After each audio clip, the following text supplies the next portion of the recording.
Okay, folks, here we are back at the camp.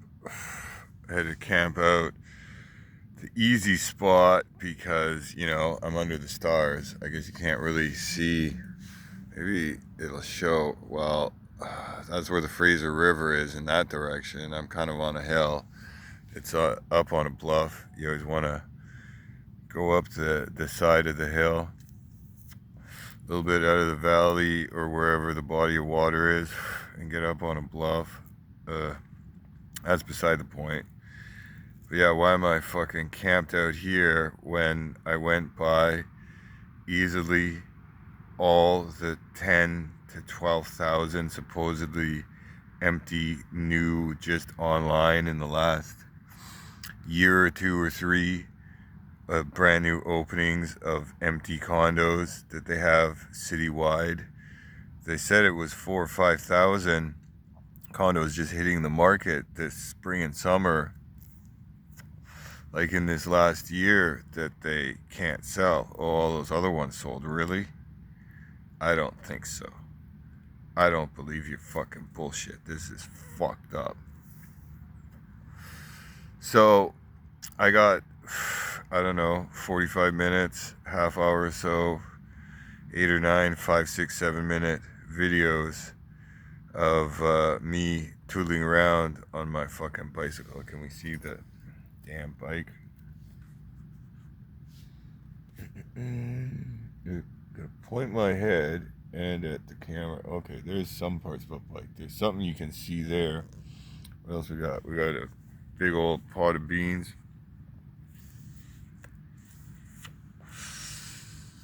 Yeah, it's dinner time, midnight out here by the old campfire, by the old camp stove. So how in the fuck is it that we can have two things working synonymously in our head at the same time that completely contradict each other? Fuck. Number one, we've got 5,000 empty condos just coming online that we need to sell, that there's no investors, there's no buyers for, everybody's backed out of the deal, whatever the story is. We got 3,000 homeless, supposedly. I don't know. The number's got to be way more than that. In some the underhome, the people who are sleeping on couches, sleeping in carports, it's not as many as it was before. A lot of people have left. There's a lot of spaces available for rent. The ones that are cheap, they get views. The ones that are way too expensive, the normal price, the so-called market rate, they're empty and they got no views, and they got security guards sitting outside watching videos in a foreign language, guarding the fucking place, goddamn hellhole. So I got these videos that I was going over, and they're just all fucking chopped up, and I got the camera zoom all fucked up, and I'm like campfire tea. Anyways, I'm gonna go find a place on Wi-Fi, upload a whole series. I uploaded a whole series when I went to Burquitlam, and I show how there's 4,000 empty condos just coming online, or just about to, or just behind schedule that they should have come online. They're still digging pits in the ground to build more. But the thing is, I also did a Brentwood one. I did one of Brentwood showing all the empty condos at Brentwood. I think those were lives on X that I either got to download and re-upload here or figure something else out. Nevertheless, I can show how there's 20,000 empty condos in Burnaby alone.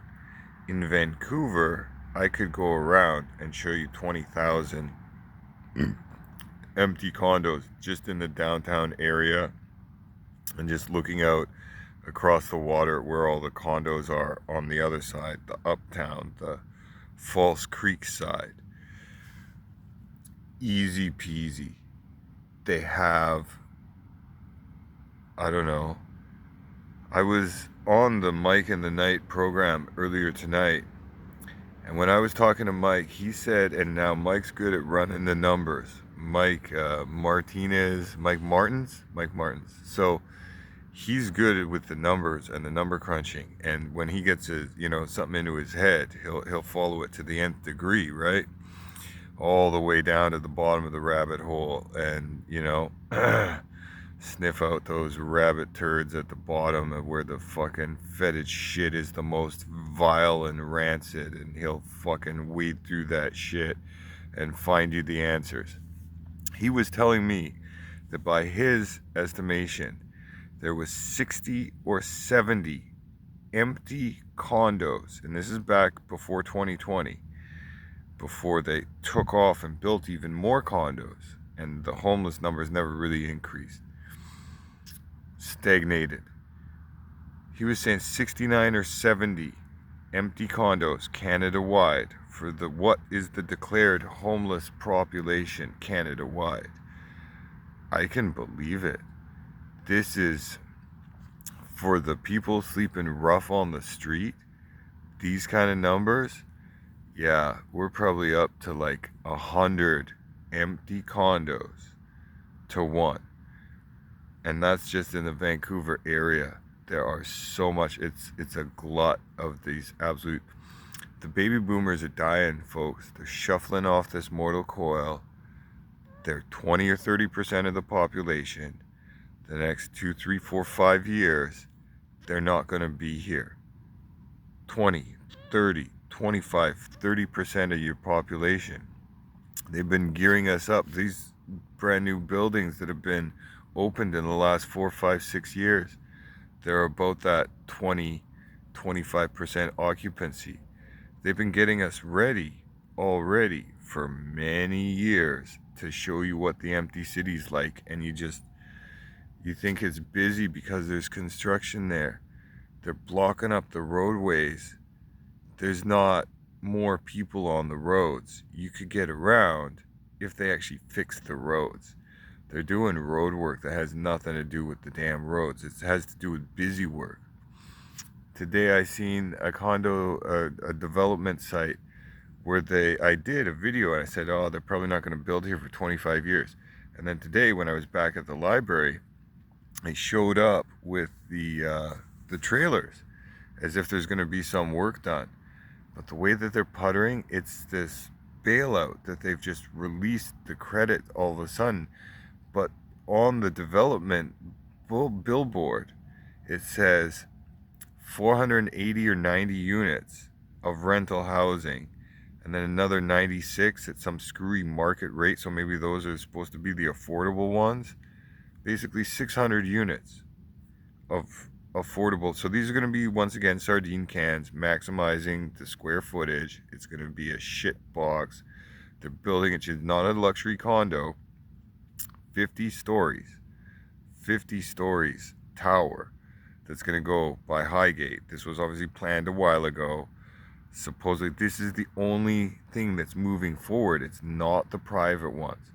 The private ones that they've got mostly built, I did videos of the one on the other side, the Concord Pacific, the signs that show the 3 buildings that they've been about to finish for the last 5 years. They've been building it for the last about 10 years. Okay? They're not going to finish, folks. It's going to be a ghost empty tower in the sky looking in that similar condition. They're not going to finish it. Anyways, but they're starting these ones to be apartment rentals. The developers, the condo sales, the luxury condo, the bottom had already fallen out of that market before the run up in 2022, 2023. They did one final pump. And now all the citizens in these local markets have gotten the dump. And we're getting dumped on, folks. They're lying to you when they say it's foreign investors. Yeah, that's 10, 15, 20, maybe even 30% of the market is individual private equity, and it's big, it's large banks, it's large money market funds, it's large private equity. It's large development companies that are going to that private equity and saying that they're still holding all these assets at these inflated prices empty, so they've got something to backstop their next project. And they're the ones holding. It's companies. It's fraud. It's fraud in the property market that they're holding these. They're telling you they're luxury condos and they're worth so much and that they've got buyers. They never had those buyers. It was always corporations screwing the fucking shit out of your fucking bloody ass. There's like prison rape out here in Vancouver. They don't have the courtesy to spit. Nevertheless, I'm getting beside the point. The area that I was at today, there's less people living in that area now with all this development. It's going to take 20, 30, 40 years before any of that gets lived in, if that. And by then those buildings are going to be defunct and needing to have their whole exterior replaced. They're leaky condos. They built leaky condos on purpose, knowing that nobody was going to live in them.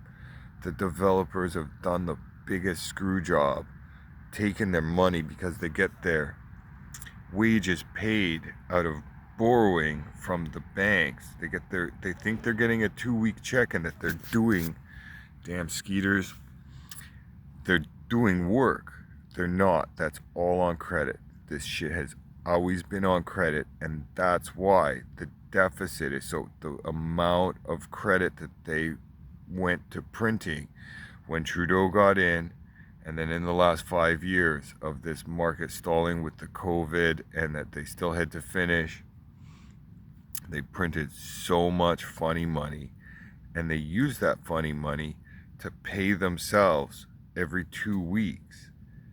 They were always getting, all these jobs have been through third party, and it's the government printing the fucking funny money to pay the wages of these architects, of these salespeople, of these accountants running the numbers to give these people paychecks every 2 weeks.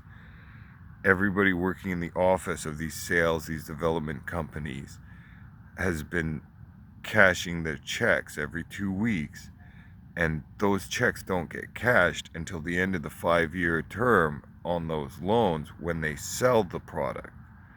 But they were making unsaleable, unrealizable. It's not real GDP.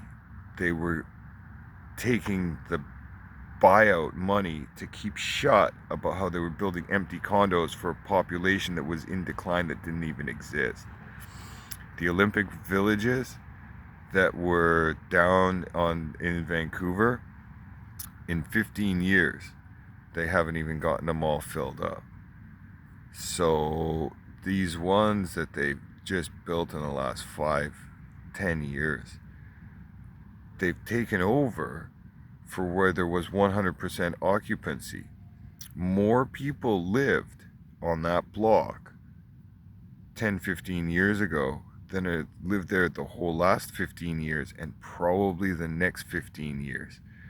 Each of these cities ate out its own tax base of tax-paying citizens who were working, paying the rent, paying the taxes, and they've moved off to cheaper, lower cost of housing, of lower cost of living, and tried to do anything. They've moved the people all the way around in the lower mainland and spread them out and moved them over, and then they've moved the same people, keeping them running. If this was Syria, they'd be dropping bombs. If this was Ukraine, they'd be dropping bombs. But all they have to do in Vancouver is put up the development sign, put up a fence. They don't even hire security guards. They don't even have operational cameras at a lot of these places. It's really pathetic. And it's the same as the great scamdemic. They've been scamming you on the 6 o'clock news, telling you that there's a housing crisis and we have a shortage of housing, when it's the same people getting moved out of different areas looking for cheaper housing, for more affordable, for more working rates of housing? Well, I'm gonna have to go and change the battery in my light, so I'm gonna let you go. But I got a whole bunch of videos, and it's all in a series of just fuckery. I'd like to get better organized for this shit, but the message still remains the same. Yeah, there's no shortage in supply of empty fucking apartments in this part of the world. And there's no shortage of housing, and there's no reason for anybody to be out on the street in any. It's a planned program of, we're gonna fucking fuck you up and hold this shit empty for the banks and say that it's an asset class that we can borrow money off of to go and play in foreign markets. And this shit is, it's going the wrong fucking, oh, there we go. Now the light works again. So I don't know. It's good flashlight, kind of faulty. So the point is, that point I just made, and I keep making that same point because the fraud that's gone on the Canadian public, because the Vancouver prices translate nationwide. And the same companies that ran the scam out west here, they realize it's time to, oh, you see what? Okay, I gotta change the battery. Well, the battery does seem to work, but it's an LED, so I don't know. I gotta go and push buttons or tinker with it or fuckery somehow. And it works again, but it doesn't. So I don't know. It's Monday. Monday's over now because it's after midnight. I've got my fucking beans. I'm gonna go back to my own fucking bullshit, folks. You guys have a really nice fuck off now, and I'll see you in the next one, as they say.